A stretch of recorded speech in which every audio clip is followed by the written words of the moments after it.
I both love and hate second seasons.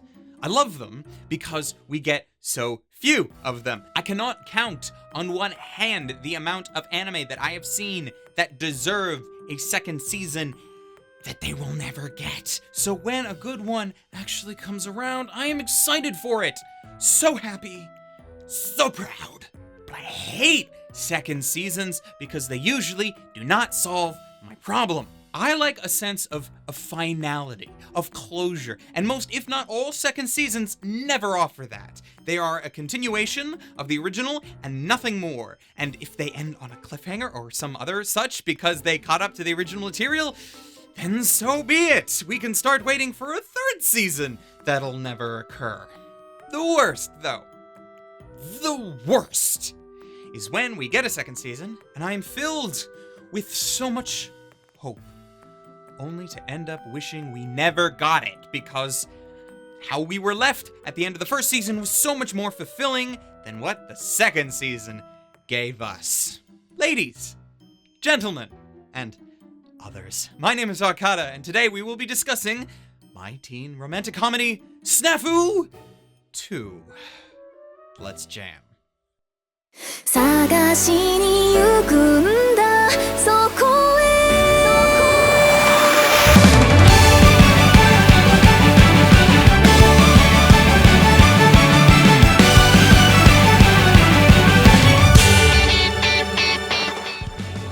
Alright, so this is a Season 2 discussion, but here's a quick recap for those of you who don't know Jack. Our main character is Hachiman, a somewhat aloof guy who doesn't seem to give a crap about anything. A guy whose most notable qualities include a pessimistic mindset and unique problem-solving skills.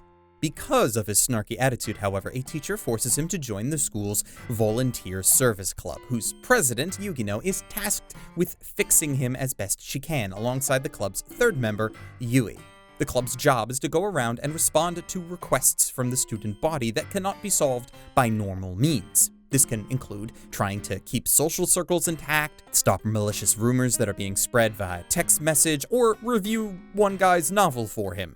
Their job description varies. The entertainment of Season 1 revolved around two things: the romantic tension between the three main characters, as they all had unique personalities that blended with one another in interesting ways, and the comedy that arose from their squabbles in attempting to solve the problems placed before them. There were several stories from the original season that were extremely well put together, and I have been recommending it for the characters alone, even if I didn't consider the series itself required watching by anyone. SNAFU 2 takes a bit of a step away from the formula that the previous season established.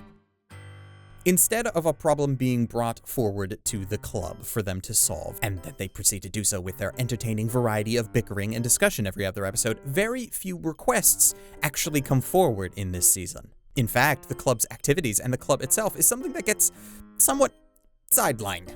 Now, a few related and rather large requests come in early on, and instead of the club working on them as a group, Hachiman decides to complete them all on his own.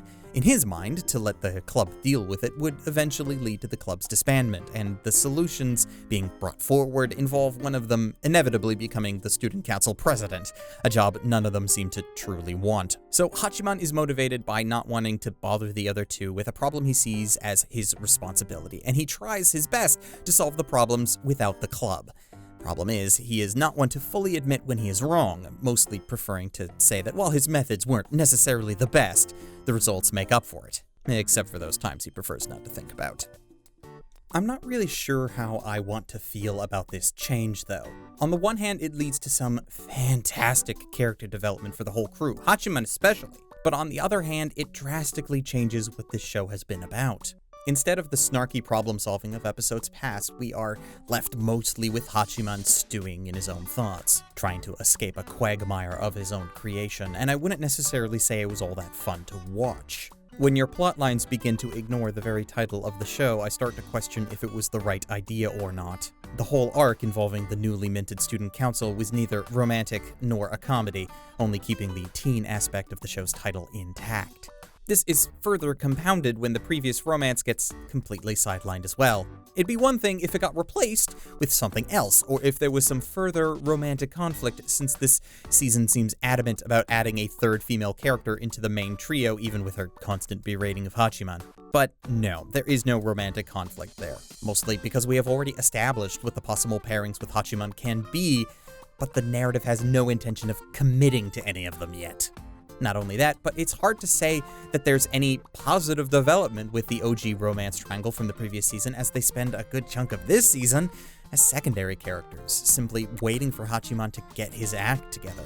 There's another thing I kind of missed from the original season. I was able to make many comparisons between Hachiman and Hotaro from Hyoka, because they both had a rather aloof take on the world, but unlike the situations Hachiman was placed in last season and almost every situation that Hotaro was ever put in the main arc of SNAFU 2, I called the resolution on it about 5 episodes in advance. I saw the problem, I saw the best course of action for Hachiman to take, but then had to proceed to watch episode after episode for him to personally figure it out. It would have been another thing if Hachiman's eventual solution differed from my own, but since it didn't, there was a lot here that felt like padded time. Since this season ended at a point where it caught up with the original material at the time, I do wonder exactly how much padding was actually here. How much of this was truly dragged out just to fill the core without needing to be there. Now, the characters of the series are still by far the standout quality, and there are admittedly several scenes and episodes that far exceeded my expectations in terms of character development, not just for Hachiman, but for characters like our favorite lab coat wearing sensei as well. But there are times that the stories involving them become a slog. There are so many narrative elements that get introduced, allowing for the viewer to try and draw their own conclusions as to what is happening, but it's hard to care about those narratives when they get so easily tossed aside. Several of the plotlines this season, when they do get resolutions, become an afterthought. While again, this does happen for the sake of character development, it still leaves a sour taste in my mouth, one that I cannot forget easily. This season, as a whole, does one thing really, really well. SNAFU 2 is one of the best encapsulations of high school life that I have seen in recent years. Sure, not every high school has a service club, but that's more of a narrative drive than anything. It's the situations and problems, though, that the show nailed as the same kind that occur in high school, and not some idealized version of high school that exists in people's memories or in other media. I can't tell you how many group projects and meetings that I have been a part of in high school that were entirely circular and nothing got decided on because no one wanted to take responsibility. The kind of group where any failure was not the fault of any specific person, unless, of course, you got on the wrong side of the majority, and then an easy scapegoat you became. Even in the few times that relationships of other characters were brought into the mix, this series focuses heavily on not the romance, but the interpersonal relationships between groups of friends. How a romance might not work out all that well because it would negatively affect the group as a whole. These are all the kinds of things that SNAFU 2 does well. It just takes far too long to do any of them. Finally, this all comes to head in a finale that once again had me hitting the next episode button in vain, thinking I must have miscounted the episodes I was watching because, wait, that can't be it, can it? The series hardly ends on a high note, and it's obvious that the show had caught up with the source material, but that doesn't make a lack of any proper narrative conclusion any easier to accept. If anything, though, what annoyed me was the fact that the ending we were left with gave me more questions than answers, and once again made me ask, what was all this for?